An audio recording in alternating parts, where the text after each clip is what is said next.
Hello, I'm John Rossi, a touring drummer with a love of all things animal. When I'm on the road, I visit as many zoos, aquariums... Hey, wait a minute. What's going on? Hey, what's going on there? Hello? Hello? Hello? We interrupt your regularly scheduled program to bring you Rossifari Zoo news. News you can use from the world of zoos and conservation. Every week, we bring you breaking news and analysis from around the globe, featuring the animals you love and the people who care for them. And here's your anchorman, John Rossi. Hello, hello, hello, and welcome back to Rossifari Zoo News, your look at everything going on in the world of zoos, aquariums, conservation, and general animal weirdness. And y'all, this is a very special episode of Rossifari Zoo News. It's going to be a shortened actual newscast type of thing, because we're actually going to start off with my little intro here, and then we're going to go into not one, but two different interviews. So, 'tis the season, y'all, and when I say that, the season I'm referring to is zoos and aquariums all around setting up holiday light displays and trying to get people to come to the zoo in the evening or come to the aquarium during normal hours to see underwater Christmas trees and stuff. And I've actually had over the years a bunch of people reach out to me and kind of wonder why places do this. Either from the perspective of just like, why are they adding this nighttime thing? Or, you know, more frequently, what effect does it have on the animals? And do we know what effect it has on the animals? So I thought this year I would bring you that information. So I headed down to, well, frankly, my favorite place to head down to, which is, of course, the Greensboro Science Center. And I went and I checked out their lights display. Now, their show is called Winter Wonderlights, and it is absolutely wonderful. And so today, we're going to start off this episode with two quick interviews. The first one is me talking to our good friend Bekah about kind of the effect that, something like Winter Wonderlights can have on the community, on the facility that it's at, all of that good kind of stuff. And then I talked to Carolyn, who is a big muckety-muck at the Greensboro Science Center, and she talks about, the steps taken to make sure that the animals are comfortable and how we understand that what's going on is okay. So I'm really excited for y'all to hear those interviews, and then we'll get into our normal zoo news stuff. But before we get to all of that, I have two things that I wanted to tell you about. First of all, don't forget the contest that I'm holding right now. There are a couple of different ways that you can win some really cool prizes. Don't forget, you do not have to spend money to enter this contest. If you leave a rating for Rossifari on any podcast app or social media or anything that allows you to leave a rating, you get an entry. And if you take the time to leave a review anywhere that allows you to leave a review, you get 5 entries. And then additionally, if you do donate to my project to help the Lehigh Valley Zoo bring in a red panda habitat, which I'll have a link up for in stories, then you can also earn some entries that way by donating. But you do not have to donate to be a part of this incredible contest. And there's some really cool prizes which are out there on the socials. So make sure you check it all out and go ahead and get yourself some entries. And then also, I have a kind of cute, kind of funny story that I wanted to share with you. So I've mentioned on here before that if you're looking for gifts for the red panda lover in your life, there is a really cute red panda ornament and a really cute stuffed red panda that are available at Target stores nationwide. The stuffed red panda in particular is particularly floppy, very adorable, big fan. It's actually an FAO Schwartz creation. So what I've been doing lately, and this is ridiculous, is I've come to realize that all of the plush animals at Target are in 2 different places. There is a display in the main aisle of some of the FAO Schwartz stuffed animals, and then there's also an area just in the toy aisles where they're kind of buried a little bit. And I have been going and finding all of the red pandas in both areas, taking them all to the main display area on the main aisle, and making sure that they're all looking their best and sticking out in a very noticeable way, hanging over the top and being adorable and all that kind of stuff. I have a lot of Targets in my area, and I like to go to Target, so I've done this at least 3 Targets, where I have then returned in the next 24 to 48 hours, and I can report that every single time, all of the red pandas have sold. And that is true despite the fact that it doesn't look like a ton of the other stuffed animals are moving in general. But I have been making sure that these red pandas get seen and get purchased. And yeah, that's really silly. And no one's going to call me a hero for making sure that stuffed red pandas get to go to their home, except that I truly do believe that we're going to be more likely to save a species if we fall in love with it.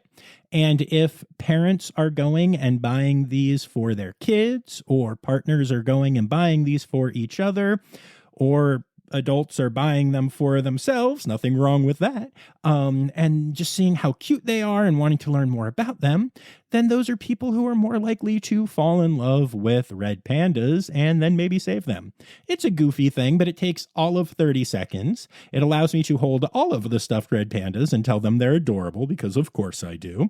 And it's been really fun seeing how successful it is and how they just fly off the shelves if you give them the proper, attention and make sure that they look their best and make sure that they are very visible. So, I don't know, just a silly little thing I wanted to tell you all about. But enough chatting. Let's get to the interview, followed by Zoo News.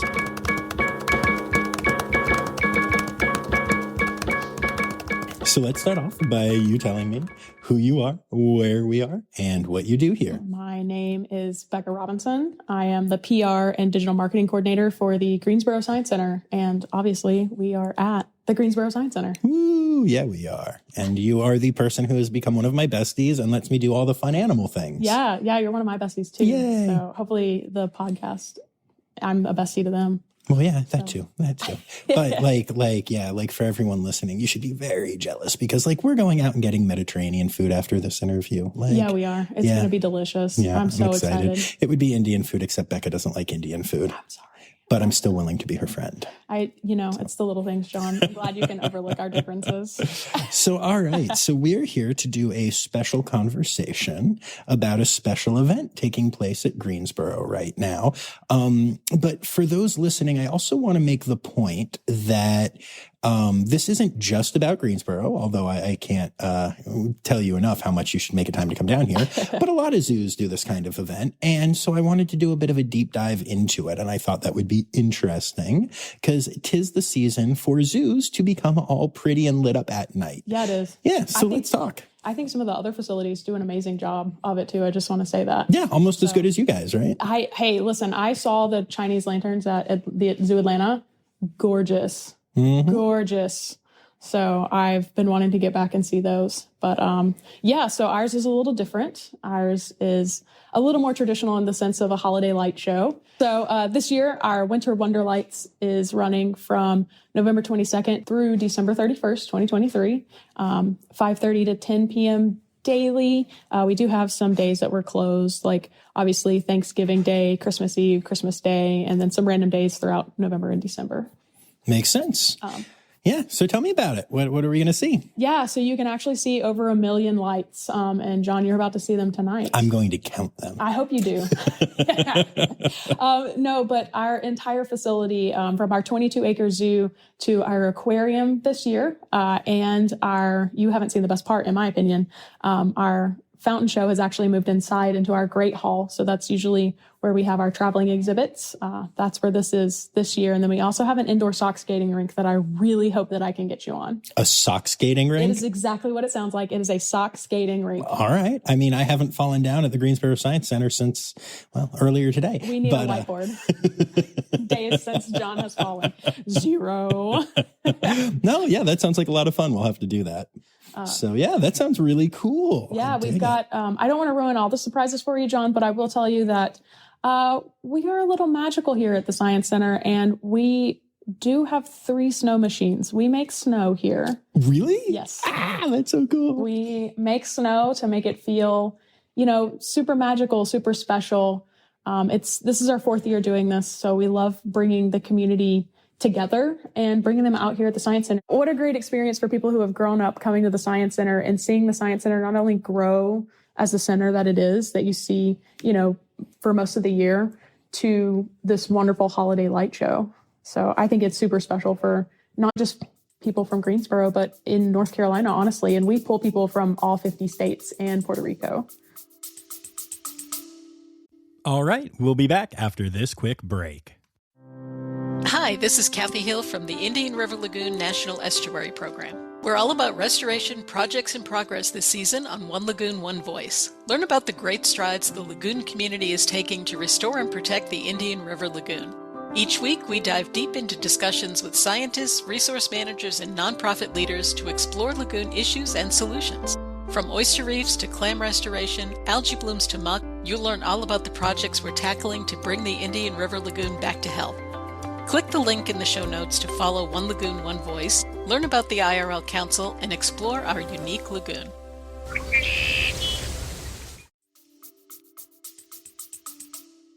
Wow, very cool. Yeah, that's very cool. So let's talk about it. What do you think? What are the benefits to the Science Center for having something like this? I think some of the biggest benefits to the Science Center for this is actually getting people to come together. We're all about our community and how can we better serve our community. And bringing people out here together with their family during the holidays is all about that community togetherness. And so I think that's what the Science Center gets out of this. It's phenomenal. It's hard work. It takes over 3 weeks to put this up. And a lot of people are like, it's not even Thanksgiving. It's not even Halloween. Why are y'all putting this up right now? But it's because it takes so long to put it up. And we actually have a great group of people. They're actually called elves.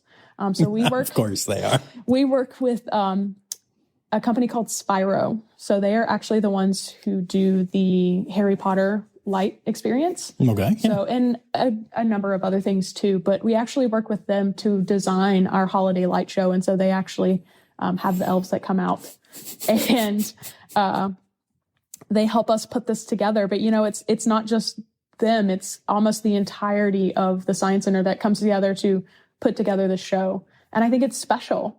It's something that we started during COVID. It was one of the only things at the time that you could do with your loved ones outside. And that was around the time when, are we supposed to mask outside? Are we supposed to mask? Can we wear non-masks outside? So, it was kind of odd, but it was one of the only things at the time. And how crazy to launch something like this during COVID. Yeah. It's only gotten bigger and brighter and better. That's really cool. Yeah, back then it was 4 candles and 6 additional lights. It wasn't the million lights. Yeah, we actually hit over 1 million lights last year. Nice. I have not counted them, but that is confirmation from Spyro. So, and I do know that the people who work, who are the brains behind this, Mitch and Beth, they are always adding something new. I'm really excited about are the jellyfish. I'm sure you saw them whenever you're in the aquarium earlier. Hard to miss. Yeah, but those are actually specially made, and I think they're awesome. Nice. They're so fun. I like turning them on. Playing with the colors. Nice. So. Yeah, no, they were very cool. Jellies hanging down from the ceilings, and you can mess with them. There's 18 of those. Lighting. You can count those too. Okay, good. I can count to 18. I don't know if I can hit 1 million. But no, that's very cool. So every year it's gotten bigger. Yep. More lights, more areas. You said this was the first area with the aquarium, or the first year with the aquarium. Yep, the first year with the indoor area. Well, so that makes it sound like we do have our dino gallery. We have always had our dino gallery. That's always been a part of it. It actually is called a dino disco. Amazing. So we have 15 zones. They're all named something fun like that. So we've always had the dino disco. I tried to avoid that area because I want you to see it whenever the walls are actually, they look like lava lamps. Nice. And there's a bunch of disco balls in there. That's true. Now that I think that, you have rerouted me throughout the day to not go through the dino area. I wanted that to be a surprise for you. Okay, well, I'm looking forward to that tonight. But you said it was the first time that the aquarium is involved, the right? aquarium and so the Great Hall. What has that been like for the aquarium staff? Because we've heard from 2 of them on the podcast, but I've gotten to meet most of them now. It's an amazing group of individuals, but like they're working hard over there. There's a lot going on. So what's it been like for them? I think that our aquarium team actually really enjoy it. I think most of the people, even, you saw the lights whenever they were on, but you went in there before they were on. Did you notice the jellies? Mm-hmm. So I think that they've been a great addition. I think a lot of our staff, including our aquarium staff, really want those jellies to stay up year round. I mean, they do fit. They're really cool. Yeah, they look really good. So I don't know what the plan is for that, but the aquarium staff seem to really like that. And you can't go into our expansion. It's just our main gallery area. And it plays that soft music. So I think it's actually called Dance of the Jellyfish, I think is what it's called. The Dance of the Jellyfish. Nice. All right. All right. Very cool. I like this a lot.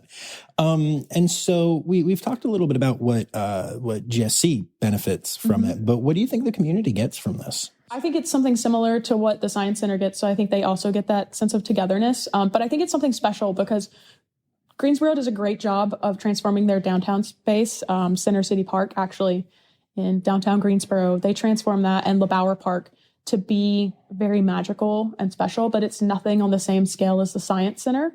And then the next closest places to Greensboro to experience something like this are about 30 to 45 minutes away. So, if you have family that are coming into town and you want to do something special with them during the holidays, why not come out to the Science Center? We have people visiting during the day and, they see these lights during the day, and you've seen them during the day. They look great. They do. They're actually very cool. They look way better at night. Well, I'm sure. Yeah. So I think Greensboro gets the same thing. And then we also get the great tourism from it. We have people who are coming from all 50 states, from Puerto Rico, from, almost all 100 counties to come to the Science Center for this. And not just for this, but, during the day as well. So, we're getting those visitors to Greensboro. So I think it really boosts Greensboro as well. That's cool. And I'm curious, what do you think obviously I'm always very focused on conservation and that story. And I know I'm guessing there aren't new pretty light up conservation-y signs, but do you think there's any impact that this has? Yeah. Even maybe just getting people more interested in coming back to absolutely. Get that message? Yeah. So obviously the money that we get from ticket sales for Winter Wonderlights supports the mission of the Science Center, which the Science Center supports conservation. And of course, it's also, I think, going to really have people wanting to come back out here during the day to see the animals during the day. It's not always a given that you can see the animals during Winter Wonderlights. There's a chance you might be able to, but if you haven't been to the Science Center in a while, I think it's great because you might not know that we have a 22-acre zoo. You might have only ever seen our original animal discovery, or if you haven't even seen that, what if it was before all of that? Or maybe you didn't know that we have an aquarium. And so I think that really encourages people to then come back out with their families, then, or even just come back out by themselves. I mean, nothing wrong with going to a zoo by yourself. Gosh, I hope not, because if there is, I have problems. But same, honestly. Yeah. But I'm curious, you said that you might catch glimpses of animals? Yeah. Nice. Yeah, okay, so, good. So they didn't come for nothing. Yeah. You might catch glimpses, you might see our sloth moving around. You might see in our shark reef tank, you might see the sharks because they're always swimming. They don't go to bed. Yeah. You might see, it'll be dark. Mm-hmm. Obviously, the lights go off. It's time for them to go to bed. But, they might swim past and you might catch a glimpse of them. You might see the servals. They still have access. So you might be able to see them out, or any of the other animals that get that access at night. You might be able to see them. So it's a super cool experience. And even if you do catch that glimpse, I'll tell you, people really like seeing our black-footed cat who you got to see. That was very cool. Huck. That's his name. That was very cool. He's a special guy. Yeah. Somehow I finagled myself getting here at 11:30 in the morning, despite the fact that we're here to go to Winter Wonderlights at like 6 o'clock at night. Worked out pretty well. I was impressed that you got here at 11:30. I was impressed that I got here at 11:30. Mornings are hard. But yeah, awesome. Is there anything else that you want to say about this? I think what I should say is I would love to see, obviously, everybody come out and experience this. But if you can't make it here, go to your local zoo, support them. support them during this time during the holidays. You know, it's a special time. They spend a lot of time putting these shows together, and I think they're super special. They celebrate so many different cultures, so many different holidays, and they're really incredible just to see and experience. You can speak on that. So. No, yeah. And it's also at a time where zoo attendance is down, like during that part of the year, a lot. And so this is a great way to go and have a different experience and support your local zoo, and also travel to Greensboro and support the Greensboro Science Center, and buy lots of tickets and get hot cocoa or whatever. Yeah, we and have do hot the cocoa. thing. It's some of the best hot chocolate I've ever had. I mean, I'm mostly here for that. Let's be honest. Pandas and cocoa. So, you know. That should be our podcast name. I like it. Pandas and cocoa. Thank you for being such a good friend. I've loved this friendship that we've had with Blossom. This is cool. Out of all of this, so I love it. Yay. Thank you. All right. So let's start off by you telling me who you are, where you work, and what you do here. Yeah, so my name is Carolyn Mikulskis, and I am the assistant curator here at the Greensboro Science Center. And I have a lot of responsibilities, but one of my big ones is taking care of our Sumatran tigers, and I'm also over our training and enrichment program. Oh, nice. I am pretty obsessed with training and enrichment, but sadly, that's not what we're here to talk about today. Maybe a future episode. So I've been talking to Bekah about Winter Wonderlights here at the Greensboro Science Center, and it's great to get her perspective, but I wanted to talk to somebody in animal care, because I know that sometimes, you know, people have questions because this is a zoological facility. And, you know, I'm curious what thoughts go into the animals and animal welfare and all of that stuff when considering starting an event like this. And if there are any steps that y'all take to make sure that the animals are, you know, well taken care of. And spoiler alert, y'all know I love it here. So like, I already know the answer. But if you could just explain to the people who are listening some of the steps that get taken. All right, we'll be back after this quick break. What if I told you scientists discovered 100 new species in the deep ocean? Why did crocodiles survive extinction? Megalodon. How did it go extinct? Hey, it's me, Forrest Galante, wildlife biologist. You might know me from Joe Rogan's podcast or my various TV shows like Extinct or Alive and Shark Week.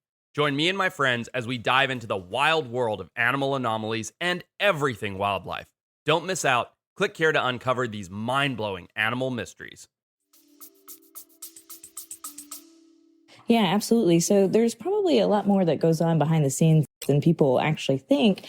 And one of the things that's our job is to obviously give excellent welfare whenever it's available. And whenever things change, it's important that the keepers know what to look for with their animals and ways that we can kind of mitigate that change to best suit the animal. So for Winter Wonderlights, this is a really fun event, but it definitely changes what's going on in our animals' lives. Sometimes that can be really enriching because them seeing people after hours, hearing the music, seeing the lights, that can actually be kind of fun and interesting to some of the animals, which is a great thing. That makes sense. And that's why I keep trying to break into zoos after hours, but security stops me. I don't know. I don't get it. Yeah, you might be the party. You might see them partying. I'm like, I'm enrichment, guys. Exactly. Yeah. And it's true. And, for some of our nocturnal animals, you think like they never see anybody unless they come in. And so Gwen, like one of our porcupines, when I work the event, I'll usually go in and check on her and see what she's up to. And so that's always really fun. Nice. And so, but one of the things that we do is we actually take data before the event occurs, right? So we want to know what our baseline is. What are the animals doing at these certain times of night? So we set up trail cameras and we essentially look to see if they are up at this hour, what they're doing. Are they eating? Are they sleeping? And then we compare that data to once the Winter Wonderlights opens and see, are they still sleeping? Are they still eating in those normal patterns? And if they're not, we know that we can take steps to kind of mitigate that. So we've done a couple of things here for some of the animals that tend to be a little more sensitive to the sound and noise and lights. For instance, our servals, we've boarded up their windows so that no light can get in. And that way it's a really nice dark area still for them at night in their holding space.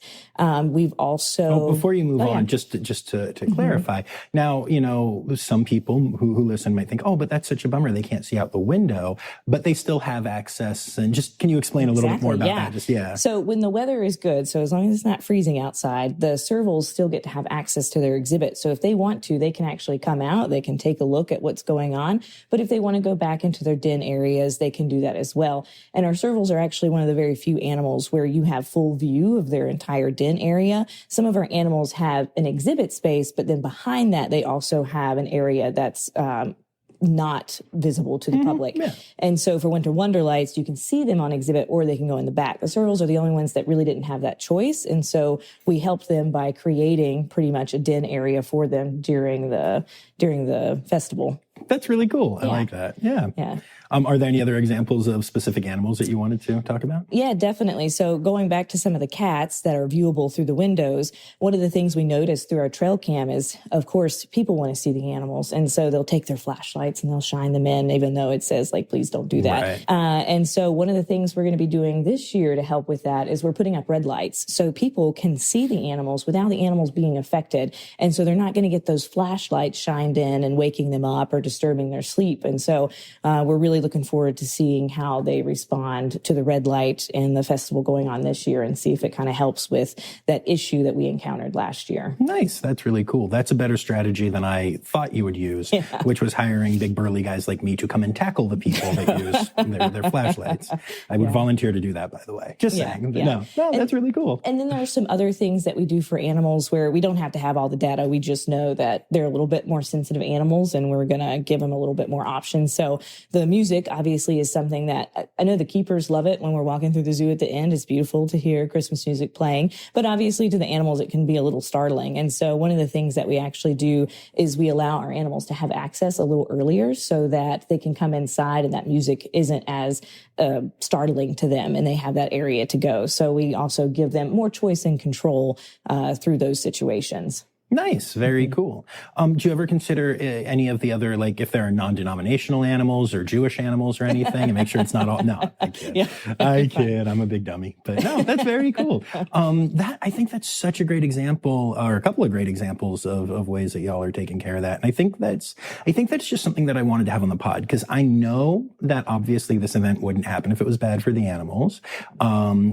But I also know that, like, a lot of times people don't understand how you know that. And I think that's really cool. I love that y'all are taking data and you know, hitting it from a scientific approach. That's really cool. A lot of other facilities do this as well. And so it's, you know, not trying to reinvent the wheel kind of thing. You want to reach out, see how other people's animals are being affected, see how their event's going. And so we can get a lot of data from other people as well, which is kind of what we do in the zoo community anyway. So just another aspect of how we kind of reach out. And that's how we try new things, right? It's always nice if you're not the first one trying the new thing. So, you know, this year we've opened it up to our aquarium. And so reaching out to other facilities who have done nighttime aquarium events and seeing how their animals respond is a really great way to kind of get that data before we have to do it ourselves. No, that's very, very cool. Awesome. Is there anything else that you wanted to say about all of this? No, it's a really fun event. I know I love it. Our families always come out to it. I actually really like seeing the animals, even though it's not about the animals when you come, the lights and the music. And it's always about the animals.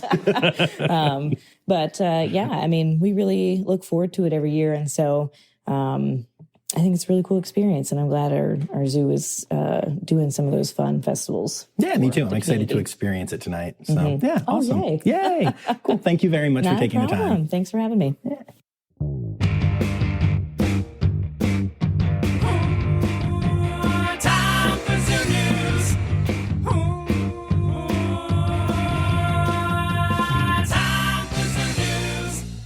All right, and so we are going to start off with our births and deaths segment, and we're starting with some births, and y'all, Capenzi did the thing! The Seneca Park Zoo has announced that Capenzi, the giraffe who is currently being medically managed for an inoperable tumor, but was still able to get pregnant, has given birth to her giraffelet. Now, this is super exciting news, as both mother and baby appear to be doing well. Obviously, given Capenzi's health issues that we've talked about on previous Zoo News episodes, the zoo has announced that they will be closely monitoring the pair. But baby is here, and for now, all seems well. What a great story. And speaking of particularly exciting births, the Columbus Zoo has announced the birth of a female orangutan. Now, this oranglet is actually the first of the species born at the zoo in over 60 years, which I find kind of amazing, like surprising, but like awesome. This is so cool. So congrats to the primate team. of the Columbus Zoo. And the Little Rock Zoo has announced the birth of 2 pygmy slow loris babies, or pygmy slow lorlets. Now, this is a species that does not live in a ton of zoos, and they often aren't successful when breeding. So it's really exciting when a facility like the Little Rock Zoo gets so good at it. And they really are good at it. In fact, this is the 3rd time that parents Fraser and Min Yi have given birth to twins at the zoo. And all of those are now off at other zoos, helping to expand the slow loris population, which is just awesome. Very cool, very cute animals. And of course, that brings us to the other side of the coin, to the deaths. And we're going to start off out in Utah, where Utah's Hogle Zoo suffered a heartbreaking loss this week. Priya, the 5-year-old red panda who lived at the zoo, has passed away. Priya is a new mother, but for those concerned, the cub is fully weaned and independent. So while this loss is tragic, it won't affect Dorji, the cub, as it would have if it happened earlier in the year. As of now, the team does not know what it was that caused Priya to get sick, though they hope the necropsy will answer that question. What they do know is that once she grew ill, the team provided 24-hour around-the-clock care in partnership with the ICU unit at Advanced Veterinary Care out there. I recently had the pleasure of seeing the entire red panda family at Hogle Zoo, and they were all interacting, and it was really, really adorable. Priya was clearly the boss, and she also really loved training with her keepers. I try to avoid speculation in situations like this, but I can't help but wonder if this will be to prove another kidney issue, something younger red pandas have died from in the wild and in human care, and that we're actively working on solving right now. But regardless of the cause, I am sending all my love to the amazing red panda team at Hogle Zoo. It's a great facility with an amazing red panda habitat, and it's hard to think that habitat's feeling a little emptier than it should today. I can't imagine what those keepers are going through. So sending all my love. Zoo New England has announced the passing of Blue, a 9-year-old cougar that lived at Stone Zoo. Several months ago, Blue started experiencing seizures, and the vet team quickly went into action to help alleviate the situation. Sadly, the seizures recently became worse and stopped responding to treatment, so the decision was made to humanely euthanize Blue. Now, Blue was one of those cougar cubs that go off to live in zoos after being orphaned in the wild and then rehabilitated, but with a non-releasable designation. When he got to the zoo, he weighed only 5 pounds, and he quickly became a staff favorite. It is so sad to see him go, but at least he had an amazing, amazing life at Stone Zoo. And then along with those 2 animals, we have 2 humans in the zoo world that have left us this week that I wanted to pay tribute to on the podcast. The first of these is Dr. Terry L. Maple, who was the former president and CEO of Zoo Atlanta, who then went on to be named Director Emeritus of the zoo. When Dr. Maple started his career at the zoo in Atlanta, things were bleak for the facility. They were not considered very good and were actually known for a string of highly publicized negative experiences and also for having dilapidated facilities. So much so, in fact, that the zoo was actually in danger of being closed down. Now, instead of that happening, Dr. Maple came in and turned things around, rebranding the facility as the Zoo Atlanta that we know and love today, and encouraging the residents of Atlanta to become invested in creating the world's next great zoo. He quickly started off by launching the current gorilla exhibit, which is still considered one of the best in the USA. And he grew the zoo into what we know and love today, including overseeing the giant panda program coming to Zoo Atlanta, which obviously has had an incredible impact on the zoo. Dr. Maple always focused on the development of beautiful, naturalistic habitats that helped ensure the well-being of the animals at the zoo at a time where the physical and mental needs of animals were not always considered in the wider zoological industry. His impact is felt not just at Zoo Atlanta, but at zoos all around the globe that were influenced by the steps Dr. Maple took to make Zoo Atlanta such an amazing facility. He will be greatly missed. The second farewell is a more personal one, as the zoo community unexpectedly lost Dr. Alex Ernst this week at the age of 45. Dr. Ernst was the assistant director and veterinarian at Cape May County Zoo, where his vision and passion were legendary. He was a well-respected boss who not only worked tirelessly to improve the zoo, but also to provide for the health of the animals there. Dr. Ernst was actually the person who I was eventually put in touch with when I was trying to set up interviews there, and he was so passionate and excited about getting to share the zoo and the zookeepers that he loved so much on the podcast. Now, despite having two incredibly important roles at the zoo, he took the time to email with me and then personally went around and talked to staff members to try to drum up interest to have them on the pod. He was so accommodating and was so excited to show off Cape May County Zoo. While I didn't know him super well, I know that the zoo world has lost a beautiful soul and the kind of passionate advocate that every zoo needs to have, especially in their leadership roles. He will be sorely, sorely missed. Moving on from births and deaths, this next story, I'm just gonna warn you, it's a little silly and it contains a naughty word.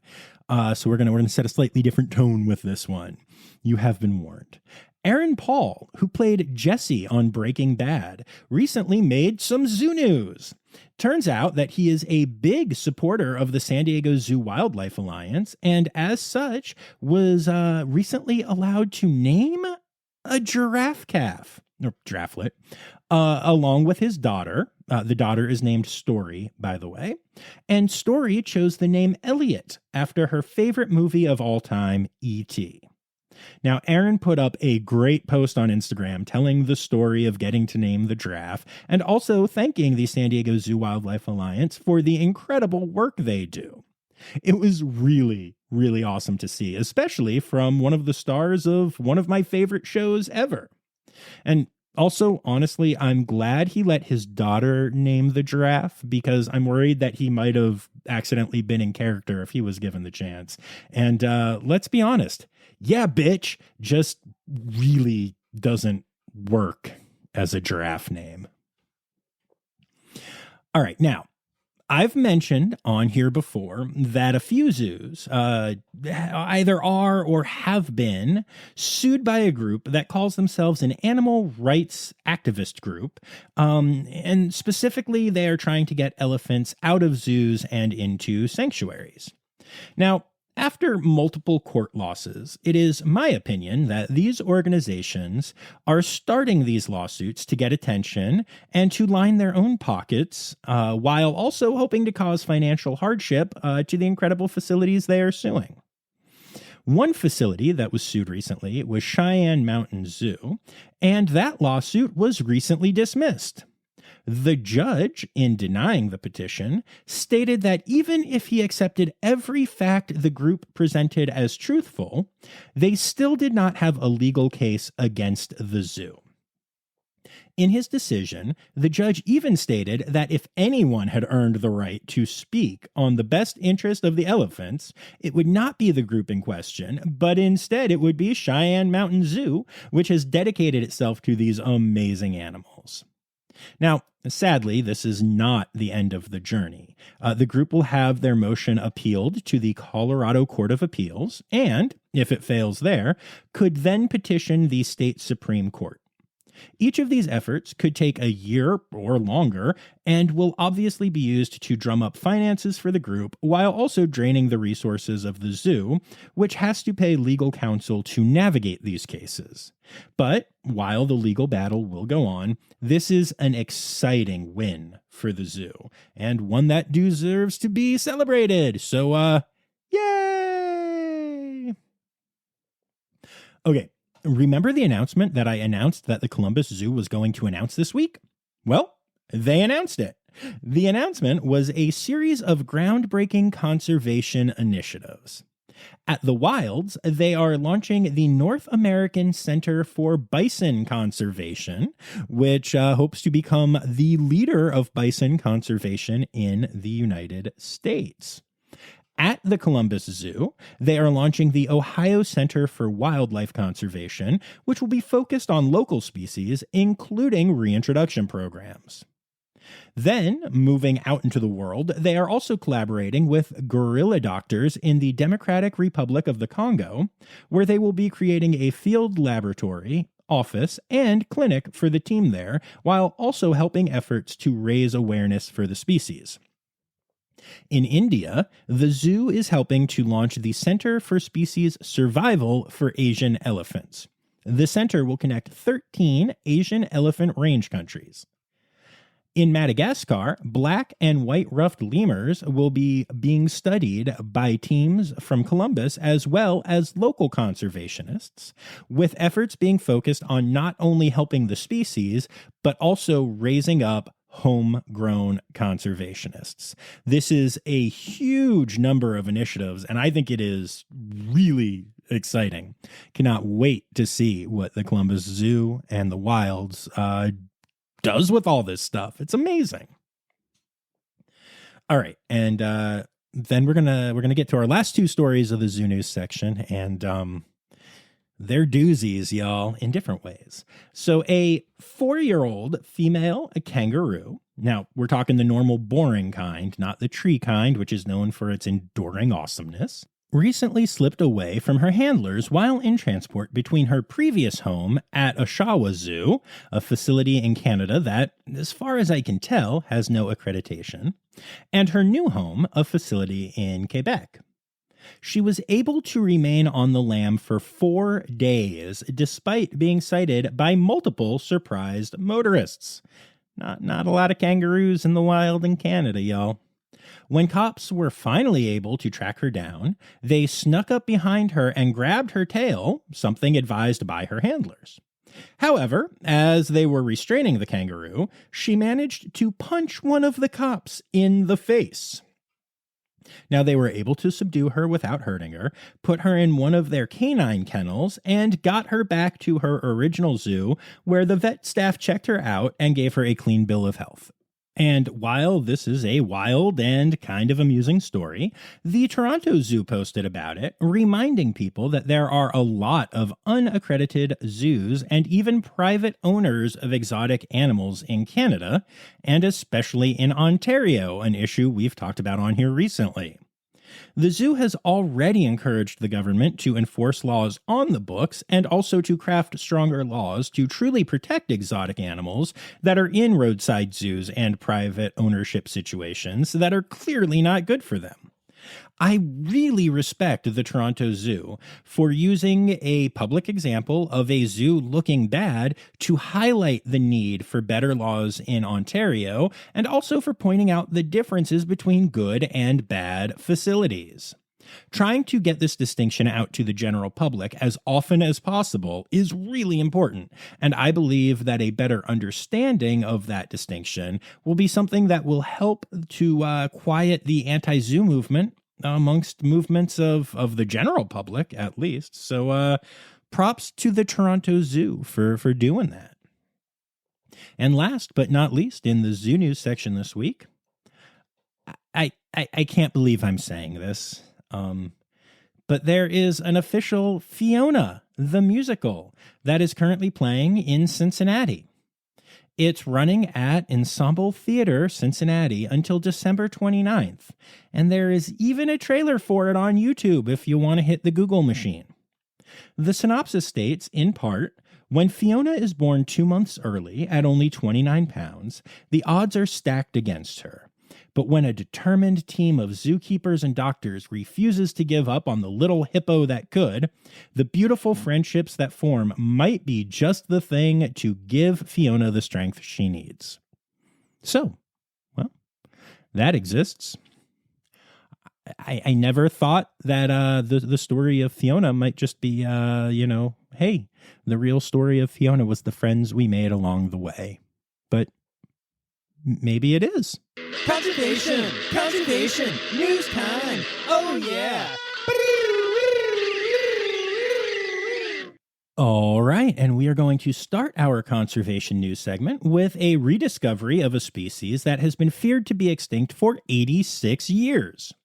The species in question is the iridescent De Winton's golden mole, which has been rediscovered in South Africa. This is a mole that makes a swimming-like movement through the sand, which is fascinating and kind of adorable, honestly. And as a fun aside to this story, the mole was rediscovered by a conservationist who believed the moles must still exist, and thus trained a border collie named Jessie to sniff out golden moles, which Jessie did successfully. And we now know this species is not extinct. Oh, what a good boy Jessie is, isn't he? Yes, he is. Yes, he is. Good boy, Jessie. Speaking of species that were thought to be extinct, not border collies like Jessie, who is a very good boy, but the De Winton's golden mole. Anyway, did you know that giant ground pangolins were actually believed to be extinct in Kenya until being rediscovered in 2018? Now, going on 6 years later, conservationists are taking steps to ensure the species returns from the brink of extinction. Extinction? I'll workshop it. Anyway, the Pangolin Project has been taking steps to save the giant pangolin in Kenya. Currently, much of the human population in the area the pangolins live in are farmers that use electric fences to keep out wildlife. Fences that prove fatal to any pangolins that run into them. The farmers also tend to clear areas of the forest to turn into farmland, destroying the habitat the pangolins live in.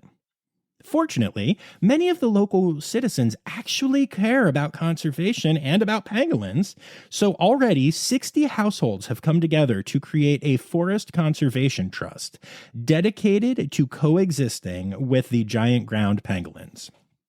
It is an exciting start to a project that will hopefully protect the 30 to 80 or so remaining giant ground pangolins in Kenya and create a path to population growth for the species.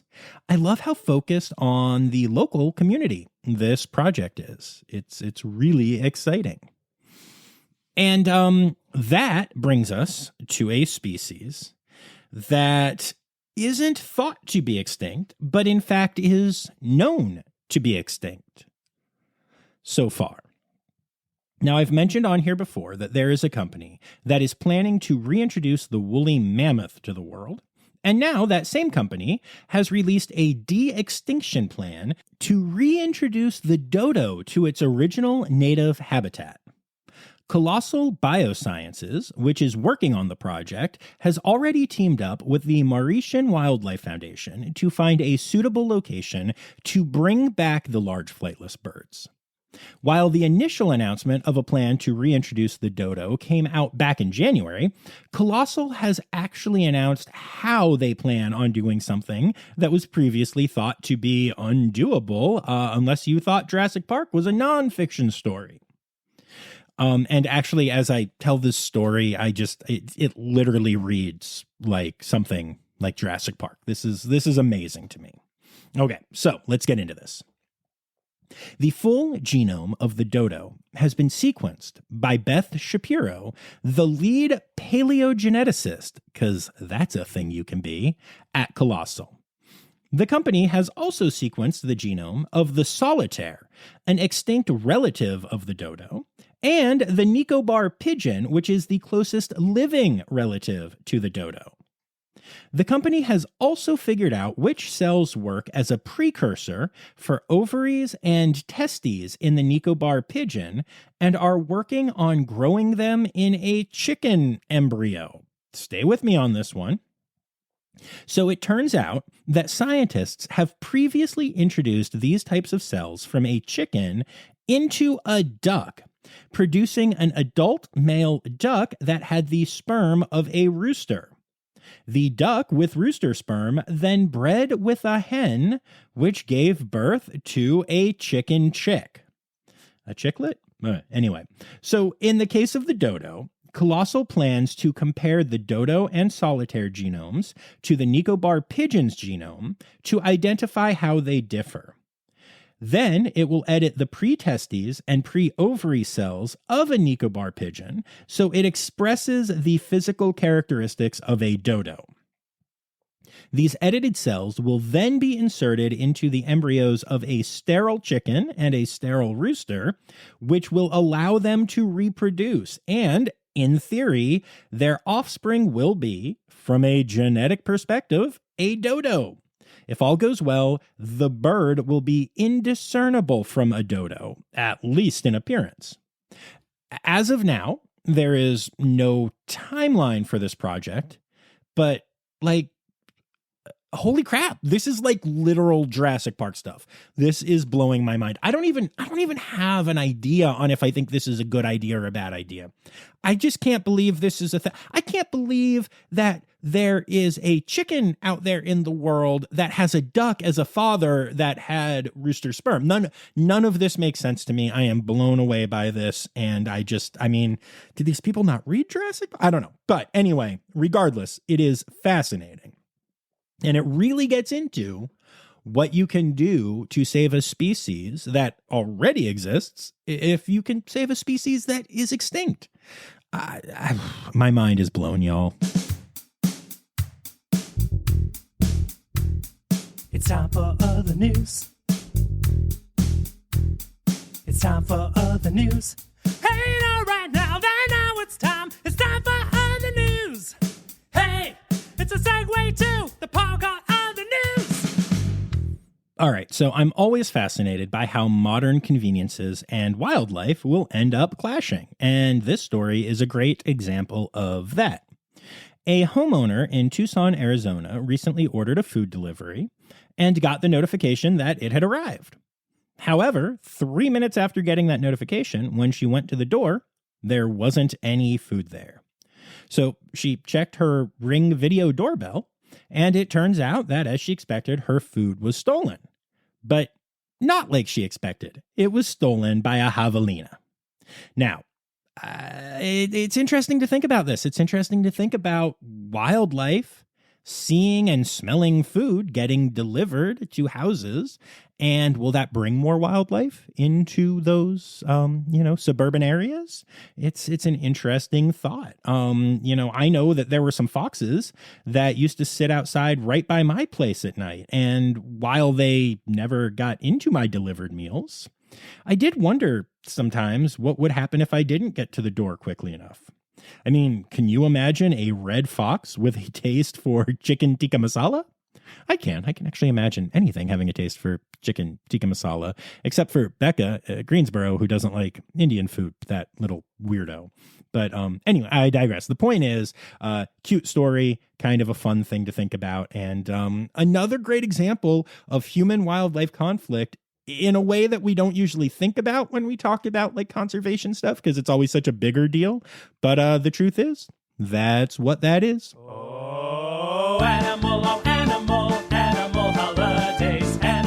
Animal holidays. Hey! And that brings us to our animal holidays for the week. It is still December, the animal lists month. Boo, December! As for individual days, well, we don't have anything until Wednesday the 13th, which is National Day of the Horse and National Day of the Seahorse. Seriously? Seriously. 5 days with nothing, and then we throw the horse and the seahorse on the same day. What, did someone just assume seahorses are just a type of horse that lives underwater, so slap the days together? Ridiculous. Anyway, Thursday, the 14th, is Monkey Day. And honestly, I'm surprised it's not also Sea Monkey Day, the way things are going lately. Ugh. And those are your animal holidays for the week.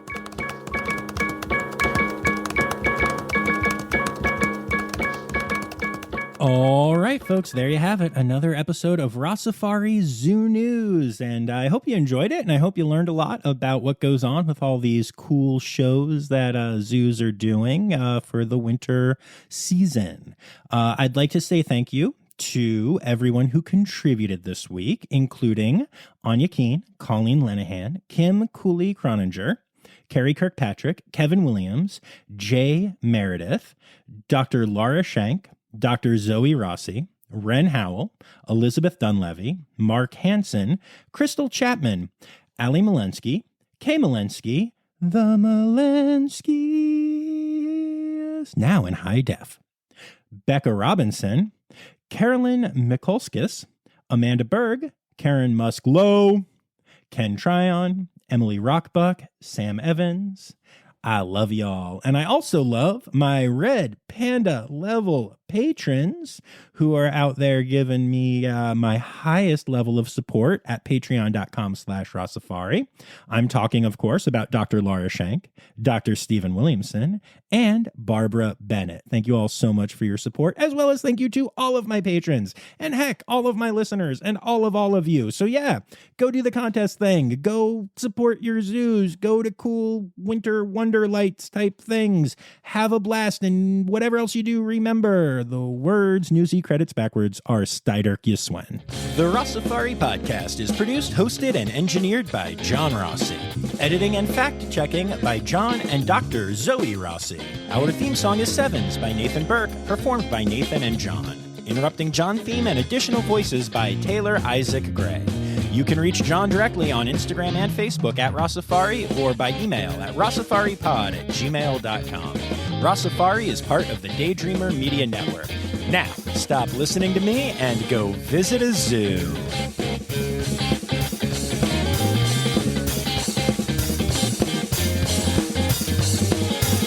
You know, what a great experience for people who have grew up, you know, they've grown up. You'll have to fix my...